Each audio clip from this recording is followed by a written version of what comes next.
Welcome to the press conference for CSCOB's An Evening with Common, presented by Beach Pride Events. I'm Christian Galeno, and here with us we have College BTV, the Daily 49er, K-Beach Radio, Union Weekly, and ASI Video Productions. And here with us today we also have the special guest, Common. Just on behalf of all the student media here at Cal State Long Beach and all the students, faculty, and staff, ASI, Beach Pride Events, we really want to thank you for coming out to Cal State Long Beach. An Evening with Common was such a great event.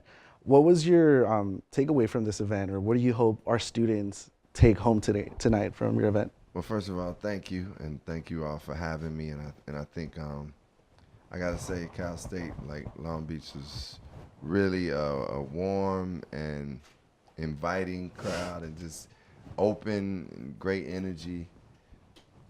And I hope that that each individual will take away a spark to just send them or keep them on the path that they always dreamed of, and I hope were inspired to go higher and keep going towards those dreams.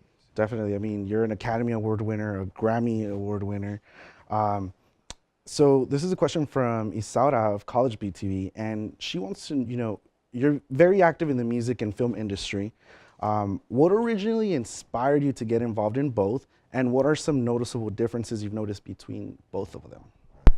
Well, as a kid, I was just mesmerized by Michael Jackson and Earth, Wind, Fire, and just this Minnie Riperton and the Commodores, all this music, New Edition, and then hip hop. Yeah. And it made me really want to be something. I wanted to be something that, I didn't know if I would have a talent in music, but I just wanted to be something. And along with that, acting was always something. I always liked plays and even The Wiz, which had Michael Jackson, Diana Ross, and Richard Pryor, all those great, and Nipsey Russell, and so I was inspired by things that I admired a lot, and it didn't become tangible until I really, just did it. Just said, all right, I'm going to try it, and within doing it, I felt that I had inside me, this was something that I'm supposed to be doing. Mm-hmm. Because I tried other things and it didn't. I wasn't as great at playing the piano. Yeah.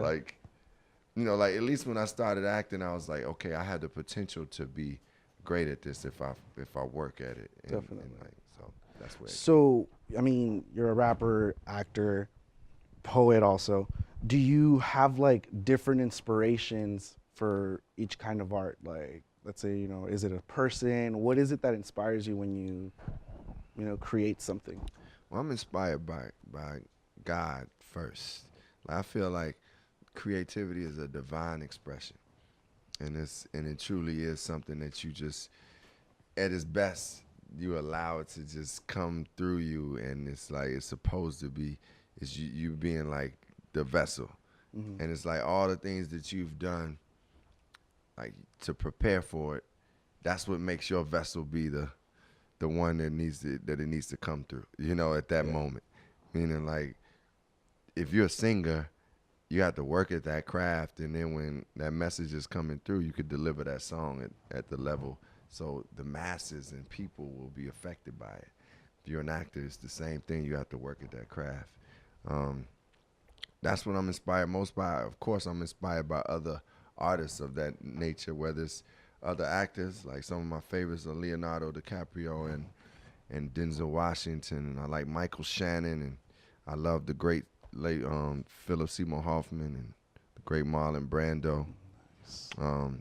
So I love of course I'm inspired by musicians, but I'm also inspired by other types of art, like painters. I had an artist named Lorna Simpson who did the cover of my last album. I was inspired by her art, so I'm inspired by James Baldwin, Yeah, so since you did mention James Baldwin, you are actually currently part of a movement with a couple of other notable artists, musicians. Can you tell us a little bit about the Know Your Baldwin movement that you guys have going on. Why is it important that we know James Baldwin's Yeah, work? well, I mean, his words still resonate with us now, and it's nobody even in our time period that phrases it like he does, and like where you're reading so much truth, but it's like a beautiful way to put it. So it's that makes it even hit you deeper because it's like it has the things that you love in writing and when you're reading, but it has a truth in it, so it hits you on so many levels. Um, the fact that his words still like are not just relevant, but they need to be heard right now. Like it's people saying different things, but I mean the things that he said just they affect us right now, and Yeah. they can affect us, and it can affect the change too. Yeah. So, Jason from the Daily 49er asks, how have the heightened issues in race relations since the election affected you? And what advice would you give to students who may be experiencing prejudice? Well, I think the issues have affected me more from the sense of what can I do to make sure that I'm reminding people that we continue to love each other. What can I do? Like, I mean, first of all, a lot of people are aware and are doing that. That's why you have people out there marching. That's why you had the women out there marching, and having the day where women basically, Yeah, it was a day Women's without a Day. woman. Yeah. So people are aware that we, are standing up for each other in that way. But I think for me, it's about just also being a part of that understanding and communicating with people who may feel like, oh man, the world is ending, and dang man, it's like, you know, it's gonna be some challenges. It'll be some Definitely. challenges, but the power is in us, Hmm. and and the Creator is greater than than the government. Yeah. So, like focus on the positive things. And when I experience that prejudice, I'm not perfect, but I do my best to do what our former first lady said: when they go low, we go high. So I'm not like even focused on like when people come to me and TM, these TMZ and the stuff, and they'll be like, "What do you think what Trump said?" I'm like, man, I'm not even that focused on that. Like I'm Hmm. focused on what I can do to help people and what we can do. What's my responsibility? You know, like so that's where I stand with it. Now, do you believe that music and art should be used as forms of expressing political ideas and opinions? I think yes, music can definitely be used to express, ideas, political opinions, Do you think there's like social a certain awareness. extent though, or? Um, the extent is as long as you make it dope. If you make it good, then you could be saying everything you need to say. I mean, Hmm. one of my favorite artists was KRS-One, and he broke down the books of the Bible and made it sound good. Where the fact that I know the lineage of Abraham. Abraham was the father of Isaac. Isaac was the father of Jacob, for real. And these were the sons of Israel. Like he broke it down and would talk about. He did songs about eating beef, and at the time I'm eating everything, and I'm like, I really wouldn't want to listen to a song about that, but he made it sound good. So my point is, you got to be dope in what you're doing. You got to make it fresh, no matter how much political message is still art. Because if you're just delivering a political message and art that's not good, it's better for you to go out there and just be a politician or do something else because people still want to appreciate the art, and that's Hmm. the best way for them to receive it is when it is good. Like that's why everybody responded to Get Out because Yeah. it's a good movie and it's entertaining and it's fun, but it has its social messages. And nobody wants to be preached to unless you go to church on Sunday and hopefully the pastor is speaking to you in the right way. But you Yeah, know what I mean. definitely. So, in your opinion, what is the right way to speak to people then right now, and especially this generation? In order for them to get involved in social movements, what do you think, in your opinion, is the right way to get them involved or to Well, preach to them? first of all, speaking to individuals, speaking to each other with compassion, right? And understanding and knowing that, like, somebody brought something up to me that I was like, man, I was like, man, I got to look at it from a more understanding way. They was like, man, some of the people that voted for Trump was just like, man, they felt like they just didn't have no jobs either. And they Yeah. felt like, I'm like, damn, I ain't never think about it like that. You know, so it's just coming to an understanding is one of the most important things that I feel like we can do, and communicating to with each other with respect and love and listening.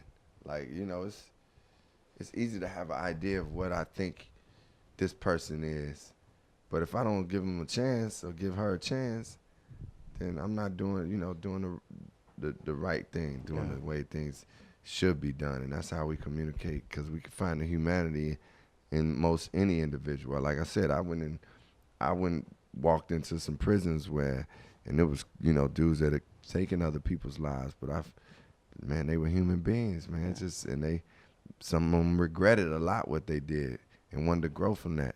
So you can find the humanity in so much, and that's what I think we got to find that humanity in each other. Definitely. So you did do some work with 13th. We're gonna switch gears a little bit.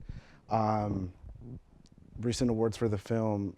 In relation to the phrase "knowledge is power," now that more people are aware of this issue, what do you feel should come next, or what should they do next? And this question is from Inovi from K Beach. Yeah, well, I think people, Anobi, I think people have to identify things that if something like mass incarceration is something that they feel passionately they want to change, and they have to identify how they can change it. Like, and some of those ways is finding out, like, what are some of the laws and things that are keeping people down and keeping, like, a consistent young black and brown people going to jail.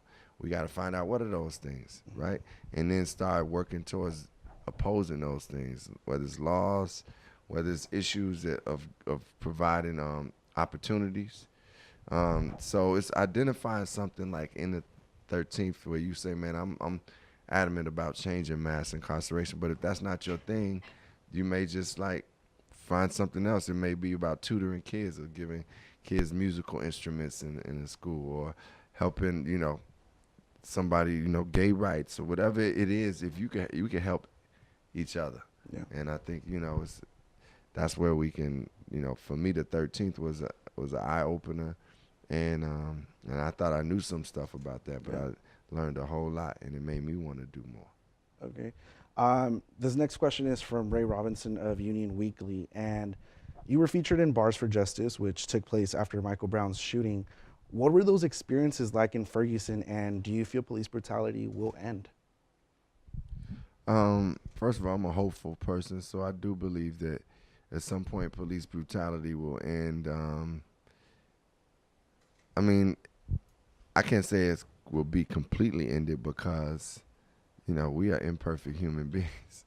So, you know, like to say it's going to, like, that mean that everybody is 100% going to do right. You know, that's not like, Definitely. But I do believe it can improve, and we want to improve it, and hopefully we will improve it with, you know, immediately, because it's lives being lost. So, yeah, I do believe it will improve. And what was the initial question? Because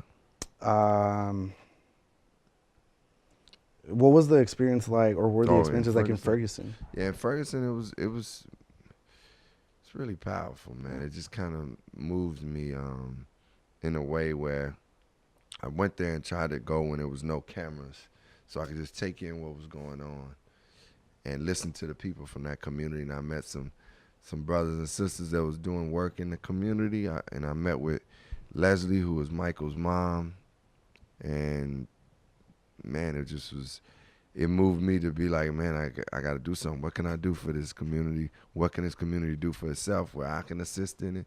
And that's how my experience. What was the thing that like just touched you the most, or you? Well, going to the place where Michael Brown was killed, and then it was, ironically enough, I had somebody that worked with the city, and a dude that was he worked with the law enforcement. So when we drove up, some dudes came from the projects with that from the apartment buildings that Michael Brown was going to visit his grandmother. They was like, kind of like saying, man, I was with some black police officers, and they was like, nah, man, like it was kind of, it was pain there. Yeah. So that kind of moved me, because eventually we started talking, and he saw that those police officers weren't against him, but it just was the initial, like, man, the hurt that had come from seeing one of their own just shot down by the police force, that they automatically had to look at any police officer and say, man, you about to shoot me or what? And that was that. And obviously seeing Michael's mother, Leslie, that was a lot of pain, and I have a lot of empathy for her. Yeah. So that moved me. Cool. All right. And then just to kind of bring the interview to almost an end, what are any final words of wisdom for our students?